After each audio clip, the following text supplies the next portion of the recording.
Good afternoon to one and all. This is Dr. M. Haripriya, working as a principal FSC, Janagam, Tribal Welfare Degree College. So today I want to deal, the topic is linear algebra in mathematics. So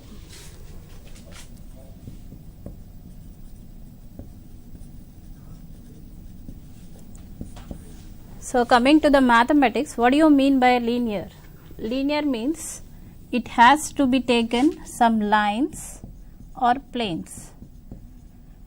We have to work out on lines or planes, then that term or the procedure is said to be a linear, and the algebra is said to be an equation solving with unknowns.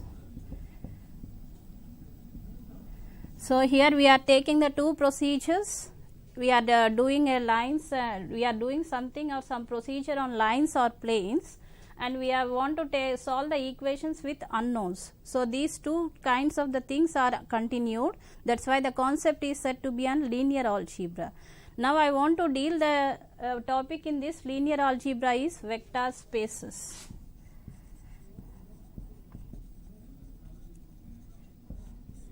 So everybody are quite familiar with this vector spaces. What do you mean by a vector actually? So vector is nothing but a physical quantity which has both magnitude and direction. A physical quantity which has both magnitude and direction, then it is said to be a vector. Then what do you mean by a space? Space is nothing but a set of elements which is prescribed by using some guidelines or an axioms, so that it gives the relation between each and every element in the set itself. The set defined here by using some properties, and that set contains the vectors, then it is said to be a vector spaces. Now coming to this part here, the vector spaces, let us define what do you mean by a vector space. So mathematically vector, the literal meaning of the vector space is nothing but it deals with the numbers, a set of the numbers, the numerical consideration of the numbers. Now let me come to the mathematical definition of these vector spaces, and here we are taking the vector spaces in the definition as, let me come to the slide here, the vector space. Let f of f comma plus comma dot be a field, and the elements of f will be called as a scalars. So we are taking here one set f, and it is said to be a scalars, and let V be a non-empty set whose elements will be called as a vectors. Now here the both f and V are taking here the form, and we want to define the vector space.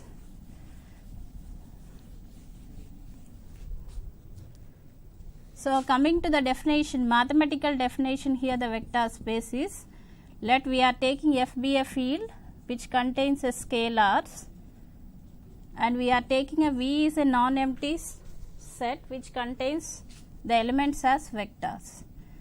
And here already f is said to be a field, means it should be taken as a f comma plus comma dot is a field. What do you mean by this structure? This is called as an algebraic structure. What do you mean by an algebraic structure of any set? A set which is nothing but containing equipped with two or more binary operations. We are taking two operations here, plus and dot. Such type of operations which are equipped by a set, then that type of notation is called as an algebraic structure. Now coming to the vector space, we want to define the vector space where V is a non-empty set which is defined over the field here, and such that the following set V satisfies totally 10 axioms. What do you mean by these 10 axioms? Let me consider in the totally 3 notations. First one is an internal composition. Internal composition of vectors under addition. We are taking under addition, we are taking a internal composition. What do you mean by an internal composition? Internal composition is nothing but it is taken a relation or the operation, binary operation which is applied for any two elements in the set itself. Let me take here A and B are two elements, such that we are using a sum operation here, such that A comma B belongs to F, then for all A star B also belongs to F, provided the operation is applied in between the any two elements of the set itself. That is why it is said to be an internal composition. Now coming to this internal composition, if you are going to the vectors, it satisfies some 5 axioms. What are the 5 axioms? Here already it is familiar to you. One is, the first axiom is said to be closure axiom, as if you are taking A comma B belongs to V, then implies A plus B belongs to V. Closure property satisfies. And the other one is commutative, A plus B equal to B plus A for all A comma B belongs to V. This is said to be commutative. That means, and the third one is, we are taking here associative property, A plus B plus C equal to A plus B plus C for all A comma B comma C belongs to V. So these are the totally quite familiar 3 properties which are satisfied under this vector addition. Now coming to the next 2 properties, that are nothing but, here we can take it as identity property. Let us, there exists 0 belongs to V, which is said to be an additive identity, and here 0 belongs to V such that 0 plus some A equal to A plus 0 equal to A itself. Then such type of here element we can take it as additive identity element. Now coming to this part here, inverse element. Let us take, there exists minus A belongs to V for all A belongs to V. This minus A is said to be an additive inverse such that A plus minus A equal to minus A plus A equal to 0, which is an additive element, additive identity element satisfies. So under the internal composition of vector under additions, it satisfies totally 5 properties. Now coming to this next property, which is called as a external property, external composition.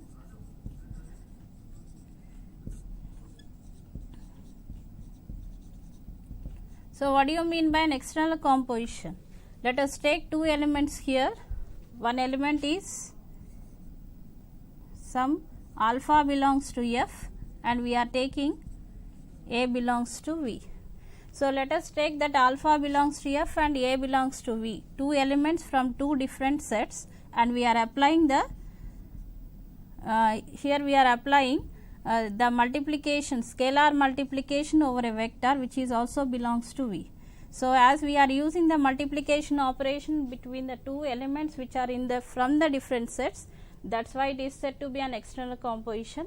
So scalar multiplication of the value is also belongs to the vector itself.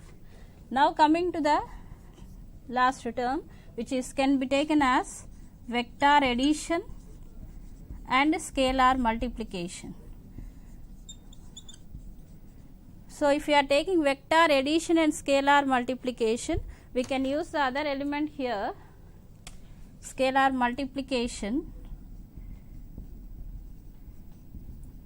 Let us take some alpha belongs to F, alpha and 2 elements let we use, beta belongs to F and A belongs to V. Then this implies alpha plus beta into A equal to alpha A plus beta A, which is also belongs to V. Now here we can take the other notation,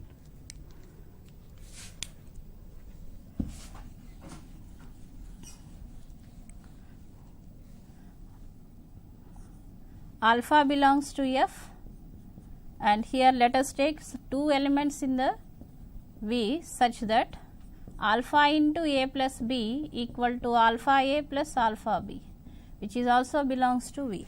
So this is 2 scalars, here 2 vectors we are using, and here again you can take alpha and beta belongs to F and A belongs to V such that alpha beta which is applied on A is equal to alpha times beta A for all A belongs to V. This is the two scalars applying a scalar multiplication, and the last one is 1 into alpha or 1 into a equal to a, which is also belongs to V, whereas 1 is a scalar. So, by any vector, any non-empty set which satisfies all these 10 axioms, then you can set to be a vector space. Now, coming to the examples to define a vector space. Here these are the some of the examples of vector space: the set of real numbers, the set of all ordered pairs of all real numbers, and the set of n tuples of real numbers. So, coming to the n tuple, what do you mean by an n tuple? R power n. It is said to be an n dimensional vector space or n dimensional real space which is taken as a vector space. That means each vector here can be taken as the totally n coordinates. So, each vector consisting of n elements, that is why it is said to be an n dimensional and r power n. So, if we are taking n equal to 1, it takes it as simply real line, and if we are taking n equal to 2, we can say it as 2 dimensional, n equal to 3 like this 3 dimensional. So, for all n equal to 1, 2, 3 like that n, the set of all real numbers satisfies the vector space. Now, coming to the next one, C power n, the set of complex numbers. So, what are the set of complex numbers? Here they satisfies as vector spaces, and the next example is the set of all polynomials of degree less than or equal to n, and the next is matrices m by n, which is a rectangular matrices, and the next one is set of square matrices. Here we can take all these are the examples of vector space. Now, let me come to the next definition, vector subspace.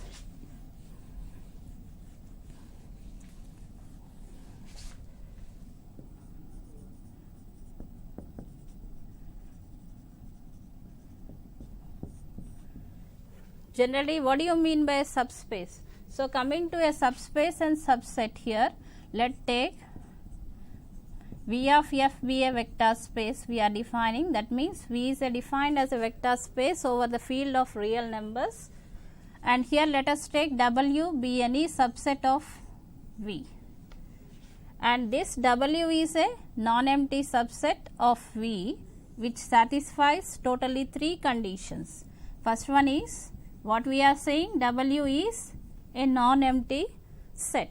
What do you mean by this W is non-empty set? Means definitely it contains at least one element.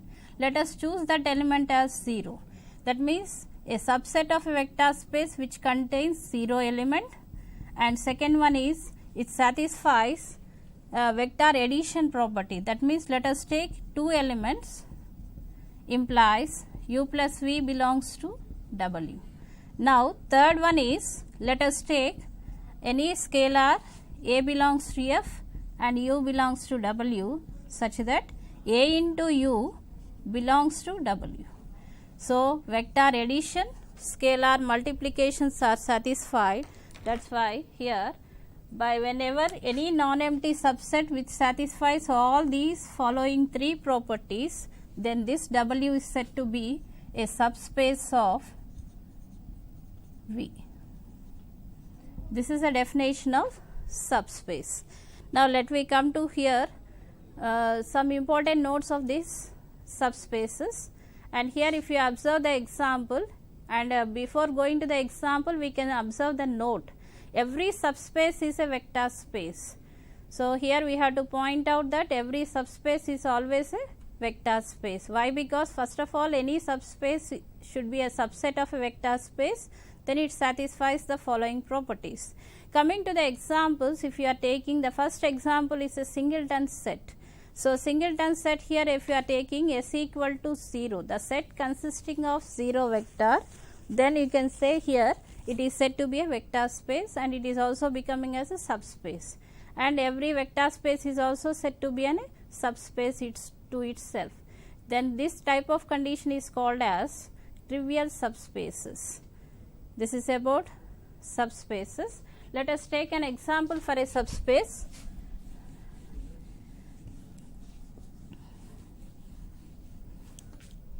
Here we are taking any example. Let us take here some h equal to some a 0 b such that for all a comma b belongs to some real values. Let us define. Then how to prove this set is a subspace? So before going to prove this set is a subspace, let us discuss the necessary and sufficient condition for this. And here coming to this necessary and sufficient condition. The necessary and sufficient condition for a non-empty subset W of a vector space be a subspace of V if it satisfies the condition. What is that condition? Here you can observe the condition is, let us take here two elements.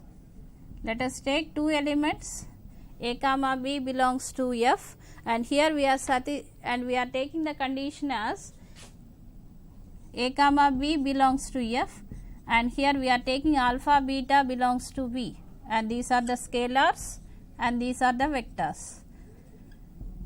Now here any composition if we are taking, we are combining both vector addition and scalar multiplication. Already you know that vector addition is alpha plus beta and scalar is a alpha. In the same way here you can take b beta also is a scalar multiplication. By combining all these conditions, simply you can state one statement is a alpha plus b beta, which is also belongs to H. Then you can say H is a subspace of vector space. Let us choose how to define this and taking this example.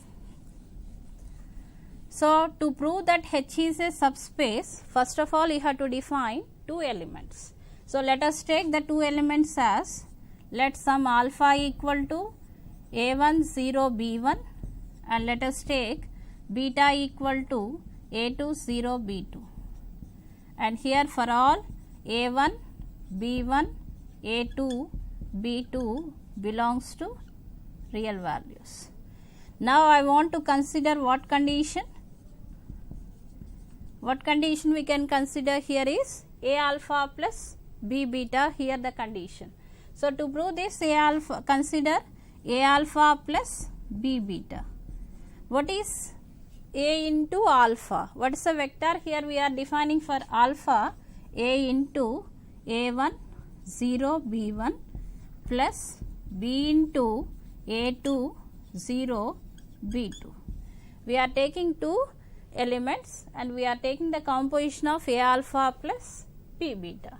Now let me take the multiplication of this a1 0 a b1 plus ba2 0 b b2. So if you combine by adding these two conditions, you will be getting it as a1 plus ba2 and this is 0 ab1 plus bb2. Now if you observe, is it belongs to H? Is it belongs to H? How we can find out? The condition of the elements which are contained in H itself is, the first condition is the first element should be a real number and the second element is 0 and the third element is b, and here two non-zero elements and the other thing is 0. So if you observe, whatever the composition we have done here, the first element is a real value and the second element 0 and the third element is a real value. So if you observe here, for all a1 plus ba2 belongs to R and ab1 plus bb2 belongs to R. So this satisfies, then you can say the composition is also belongs to H itself. Now can you say that H is a subspace? Definitely. Why? Because already here a alpha plus b beta is also belongs to H itself. For all alpha and beta belongs to H, then H is said to be a subspace. So this is said to be a necessary and sufficient condition for a subspace. Now coming to the next, algebra of subspaces. Algebra of subspaces, here if you observe,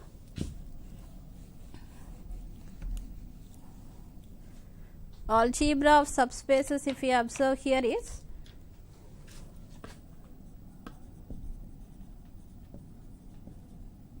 the thing is here, if you can take any two subspaces, let us take, let W1 and W2 be two subspaces of V of F. Both are the subspaces. That means, what do you mean by it? Both contains 0 element, and here scalar multiplication and also vector additions are satisfied. So, can I say that A alpha plus B beta also belongs to W1 and W2 conditions? Why? Because already they are two subspaces. If they are two subspaces, definitely the necessary and sufficient condition will be satisfied. Now, here what do you want to propose here? The condition is algebra of subspaces. The first condition is intersection of two subspaces. Intersection of two subspaces, let us take W1 intersection W2. Is it a subspace or not? How we can verify? Let us take the two elements as alpha 1 and beta 1 belongs to W1, alpha 2 beta 2 belongs to W2. We are taking two vector spaces, so that the necessary and sufficient condition for this subspace is A alpha 1 plus B beta 1 also belongs to W1 for all A comma B belongs to F. Similarly, if you are taking the next two vectors of W2, then you can take A alpha 2 plus B beta 2 also belongs to W2. So, if these two are belongs to W1 and W2, coming to an intersection part, we can take here the common elements which are existing in both the set. So, it may be some elements.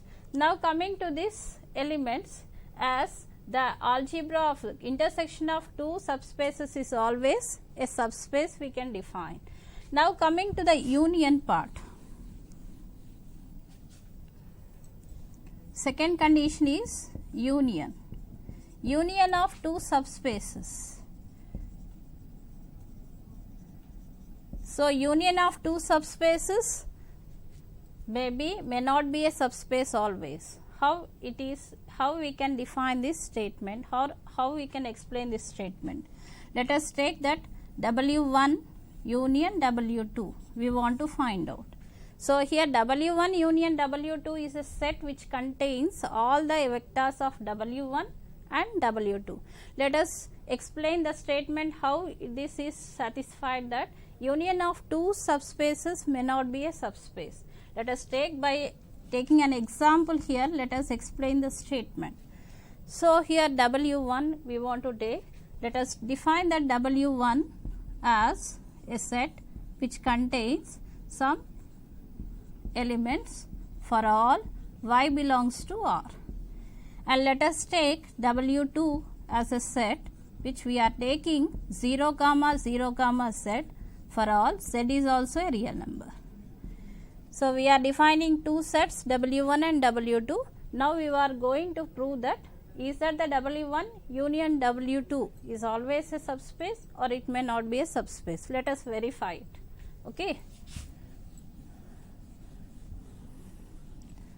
So, if you want to define this, let us take any two elements. For example, if we want to take alpha belongs to W1 such that alpha can be taken as some 0 comma 2 comma 0 which belongs to W1, as 2 is a real number. Let us take beta belongs to W2 such that beta equal to 0 comma 0 comma some 3 belongs to W2. As z is a real number, instead of here we are defining that 3. Now, let us take that W1 union W2. Is it a subspace? That means it may contains the elements 0 comma y comma 0, 0 comma 0 comma z, like that it may continues for all the elements are belongs to R. Now, let us take here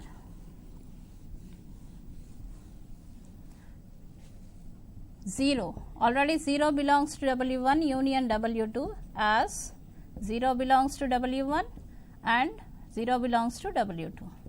Now, let us take second condition, addition of two vectors or vector addition. So vector addition, how we can define? Let us take alpha plus beta. As already alpha comma beta belongs to W1 union W2. Now you have to verify that whether that the addition of two vectors are belongs to W1 union W2. So let us take what is the addition?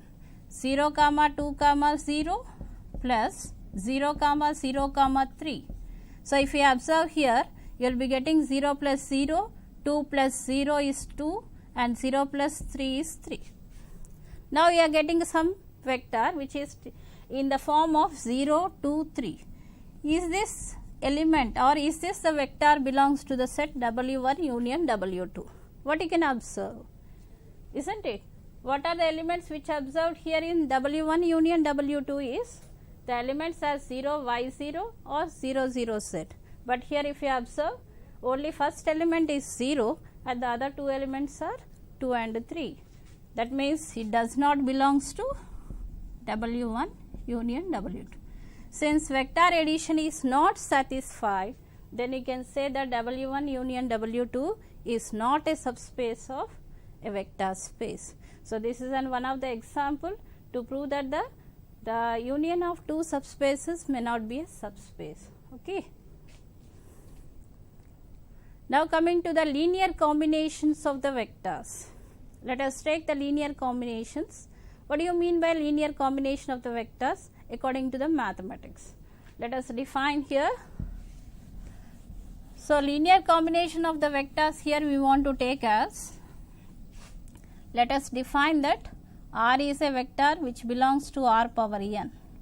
What do you mean by R power n? Already we discussed that R power n is an n-tuple or n-dimensional vector space. That means alpha is defined as totally n elements. Every vector contains n elements here.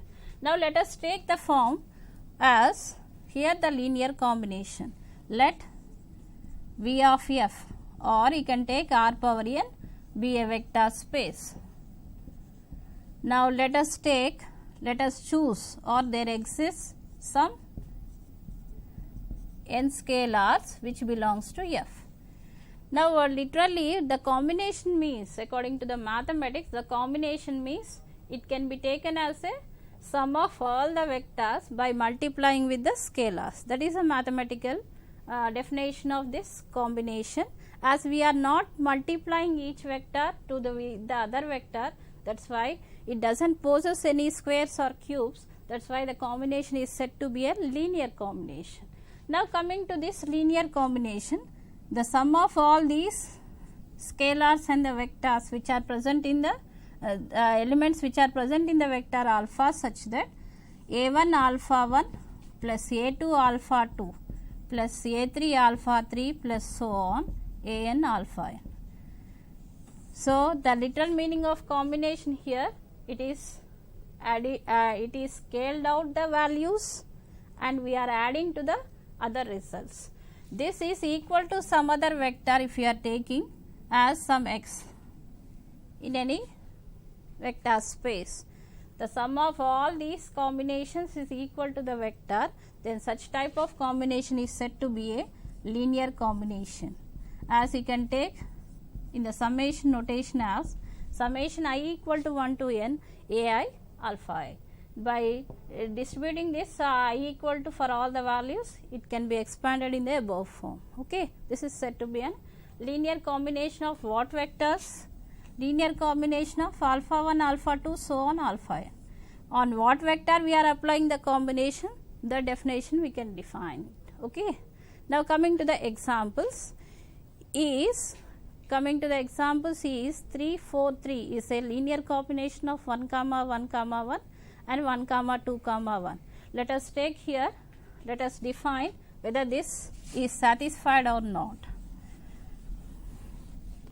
Let us take here 3 comma 4 comma 3 is a combination of 1 comma 1 comma 1 and 1 comma 2 comma 1. Let us take the two vectors and here 3, 4, 3. Let us take here x equal to 3, 4, 3. That means this vector should be a combination of linear combination of remaining two vectors. So let us take the two vectors as some alpha 1, 1 comma 1 comma 1 and alpha 2, 1 comma 2 comma 1. To prove this as a linear combination or to verify this as a linear combination, let us choose there exist two scalars a1 and a2 which belongs to F. Now let us define the combination for these two vectors as a1 alpha 1 plus a2 alpha 2 should be equal to x, isn't it? Now we are taking two vectors a1 alpha 1, a2 alpha 2, and we want to define this combination is equal to the other vector which is taken as x. So let us take a1 into 1 comma 1 plus a2 into 1 comma 2 comma 1 which is equal to 3 comma 4 comma 3. By a simple calculation, let me define what's the values you are getting. a1 plus a2, a1 plus 2a2 plus a1 plus a2 is equal to 3, 4, 3. Let us equate the components. a1 plus a2 equal to 3 and a2 plus 2a2 equal to 4 and a1 plus a2 equal to 3. So by taking here a simple subtraction, we can take a2 equal to 1. So if a2 equal to 1, then what happens? If a2 equal to 1, then a1 plus a2 equal to 3. So if a2 equal to 1, then a1 gives 2. So can I write it as a linear combination of these two vectors equal to 3, 4, 3? Yeah, definitely. Why? Because a1 equal to 1, a1 equal to 2 and a2 equal to 1. That means it becomes as 2 into 1 comma 1 comma 1 plus 1 into 1 comma 2 comma 1. Let us verify whether it is equal to 3, 4, 3. 2 plus 1 3, 2 plus 2 4 and 2 plus 1. So definitely the linear combination condition is satisfied. So first problem you can take it as the answer is yes. Like that you can go to the second one also and you can verify whether it is a linear combination or not. Now coming to the linear span. So here what do you mean by linear span? Generally span means the mathematical term span indicates as generates. Span. It always takes generates or repeats, or you can say it as a representations. So here what do you mean by linear span?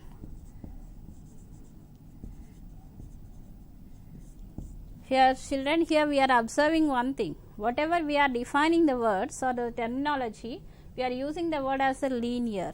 This indicates that linear is nothing but the composition of the vector should be always the power should be equal to 1. Now let us take the linear span. So already we defined what do you mean by combination, linear combination. So for any vector you can find out some different types of combinations. The set of all these combinations which we are taking for any vectors in a vector space, then such type of set is said to be linear span and it is denoted by L of S. That means we can take here a1 alpha 1 plus a2 alpha 2 plus so on an alpha n such that every alpha I belongs to some vector space and I stands from 1 less than or equal to I less than or equal to n. And what about the here? And here a1 a2 so on belongs to F. This shows that the combination, and this is the set as it takes as the set of all possible combinations and it is defined as L of S. You can take it as L of S. This is the notation of linear span. Coming to the next, the linear span of any subset S of a vector space is a subspace of V generated by S. This is very, very important theorem which you can learn for the examinations. So here what do you want to prove? L of S equal to S itself.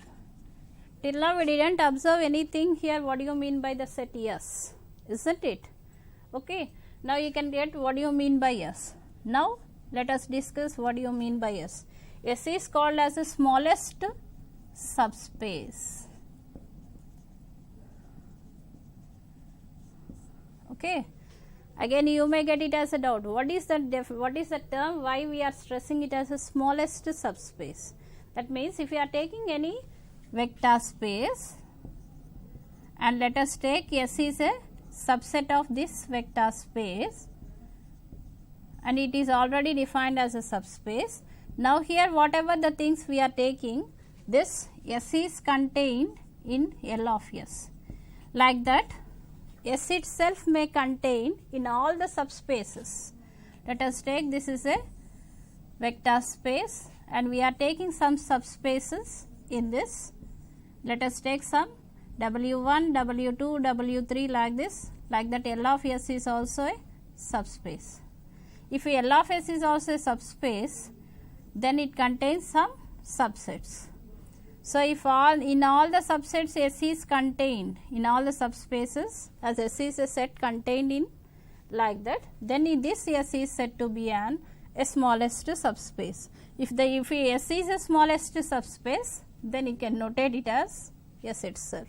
So in the statement of the theorem we want to prove two conditions. What is the two conditions here?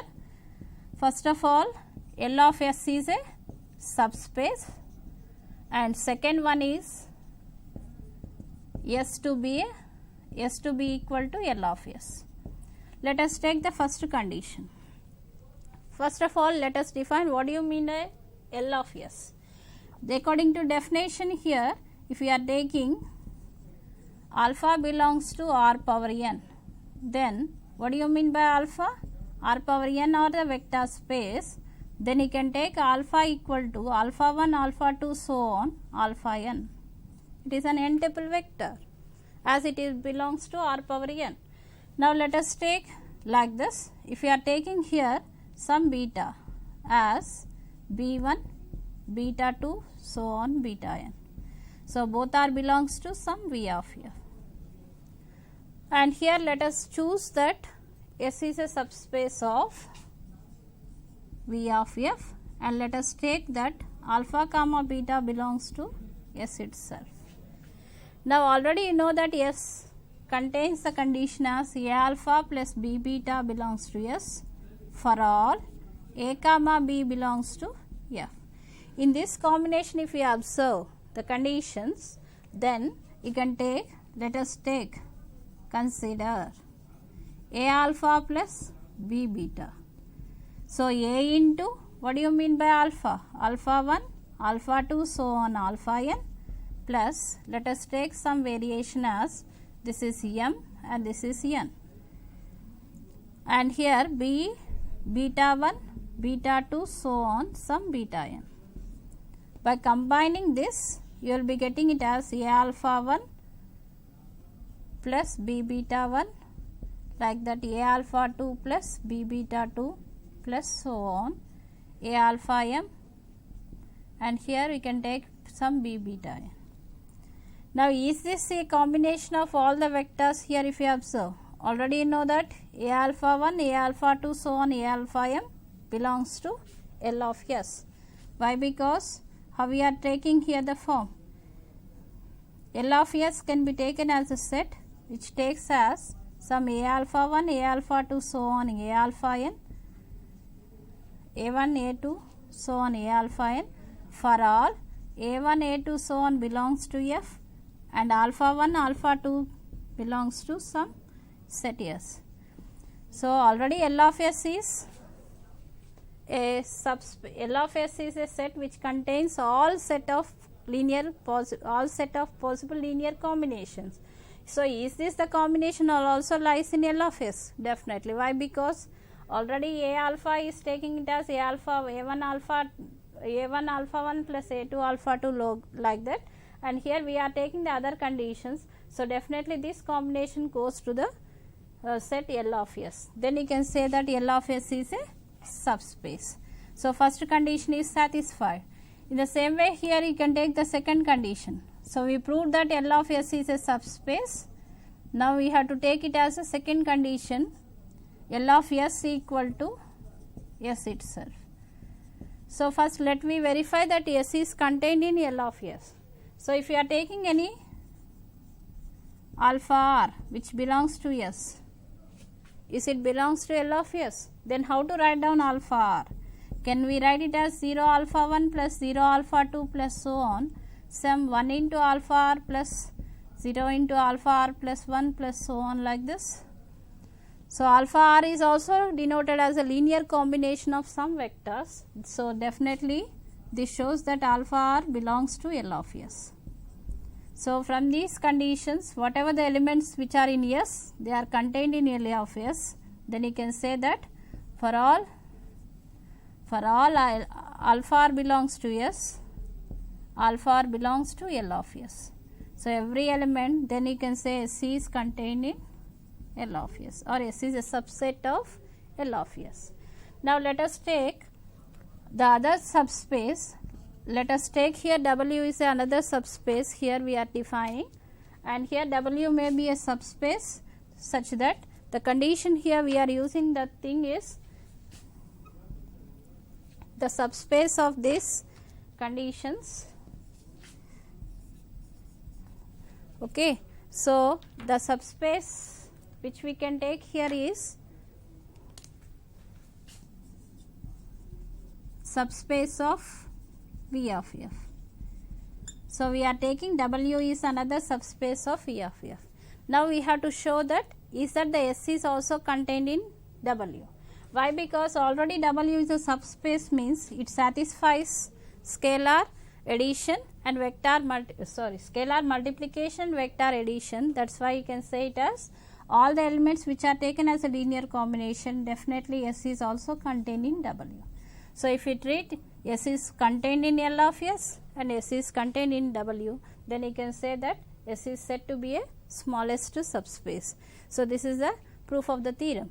So coming to the linear independence of vectors, and here let me discuss the main part, which is an easiest topic, but it is a most important topic which we can define it. Okay. Now let us take two definitions, linearly dependence and linearly independence. So what do you mean by linearly dependence and linearly independence? Let us take simply what's the difference, then you can understand clearly. So first of all, before going to explain these two terms, first of all you have to take the combination. After defining the combination, then we can go to the definitions. So let us take some alpha 1, alpha 2, so on, alpha n belongs to V of F. That means already V of F is a vector space. Now you want to define alpha 1, alpha 2, so on, alpha n belongs to V of F, and there exists or choosing scalars a1, a2, so on, an belongs to some F, such that the linear combination a1 alpha 1 plus a2 alpha 2 plus so on, an alpha n. Let us take this is some vector 0.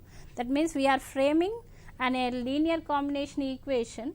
Till now in the previous case, linear combination is defined as a combination of the vectors equal to some element. Now we want to define that. To define these two terminologies, let us take it as equal to 0 bar. Now how to take directly, let me define the differences between the two definitions, then you can understand easily. So let us take here this summation as I equal to 1 to n ai alpha I, and this is also summation I equal to 1 to n ai alpha I.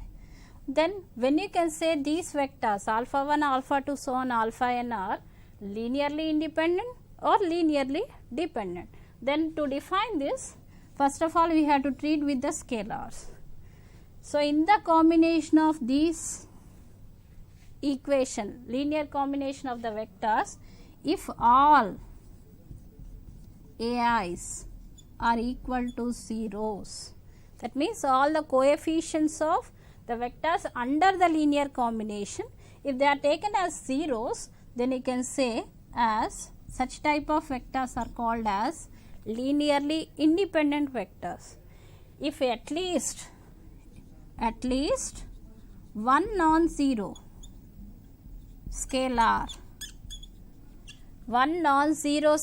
we are taking, then you can define that means some ai not equal to 0, then such type of vectors are called as linearly dependent vectors. So this is the difference between the linearly independent and linearly dependent vectors. So if you observe, all ai's coefficients are equal to zeros, that means you can write like this simply: a1 a2 equal to so on an. How many scalars are there? Totally they are equal to zeros. How many? All the scalars other than this ai, a1 a2, the remaining may be zeros, we doesn't bother, but at least one non-zero scalar should be existed.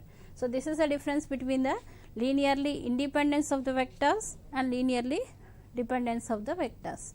Now coming to the facts about the dependence vectors. If you observe the facts, two vectors are linearly dependent if and only if they are collinear. Collinear means any 2 points which lie on the same line or same plane you can take, coplanar you can say.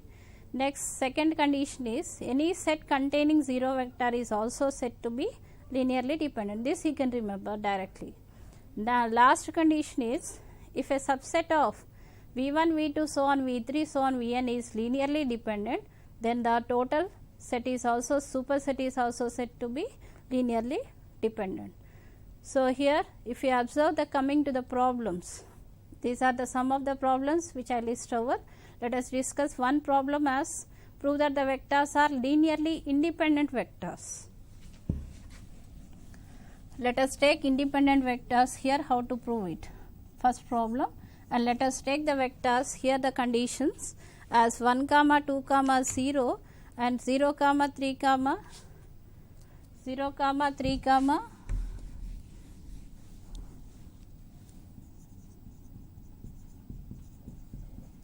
0, 3, 1, and the other thing is 1, and here you can take minus 1, 0, 1. These are the totally 3 vectors 1, 2, 0, 0, 3, 1 and minus 1, 0, 1. Let us take whether they, let us verify these are linearly independent. So to verify, let us take the first vector alpha 1, alpha 2 and this is alpha 3, and there exists a1, a2, a3 are the scalars. So that a1 alpha 1 plus a2 alpha 2 plus a3 alpha 3 equal to some 0 vector.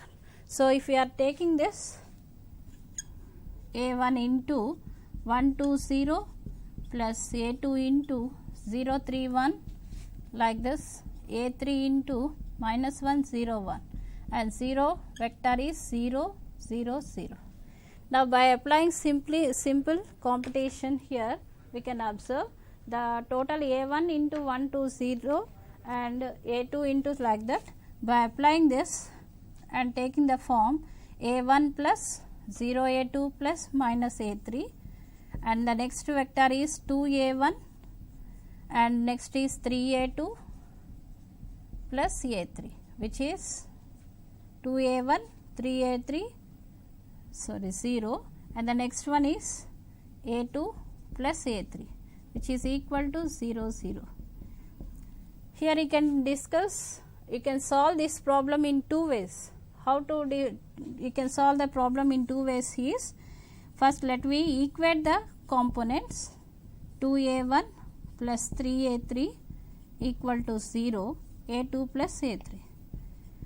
As you know that totally by solving these three equations, you can analyze whether it is linearly independent or not. Now coming to the matrix notation also, you can verify. Let us take the coefficient matrix as some a equal to, what are the coefficients here? First one is 1 and here second one is 0, a2 coefficient and next a3 coefficient minus 1. Next 2, 0, 3, next 0, 1, 1. This is a coefficient matrix. Here you can take, and let us apply the row operations. Already this is 0. Let us take R2 as R2 minus 2R1. Then this shows 1 0 minus 1, and this is 0, and this is already 0, and 3 plus 2 5, and this is 0 1 1. Now let us interchange these two rows. Then you can get R2 and R3 are interchanged. Then 1 0 minus 1 0 1 1 0 0 5. So here you can get this values, sum A1, A2, A3, which is equal to 0 0 0. And if you want, here you can apply some more conditions. But is that the any row is becoming as 0? Then you can say it as, here by applying the row elementary operations, the rank of this matrix is equal to 3, which is equal to number of unknowns. So if the rank of the matrix is equal to number of unknowns, then you can say it possesses unique solution.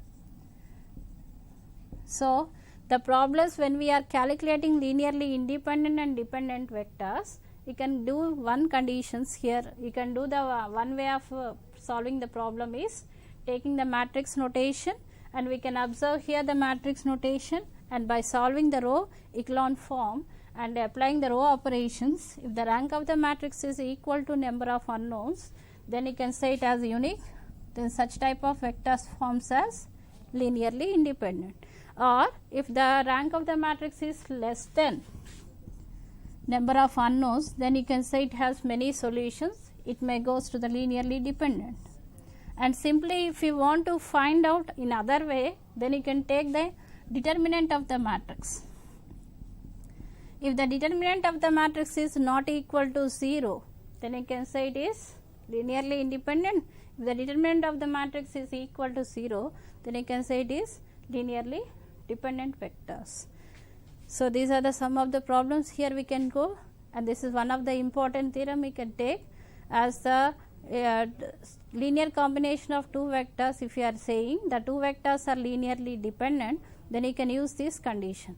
Actually this theorem is stated for k vectors, simply you can take for two vectors also.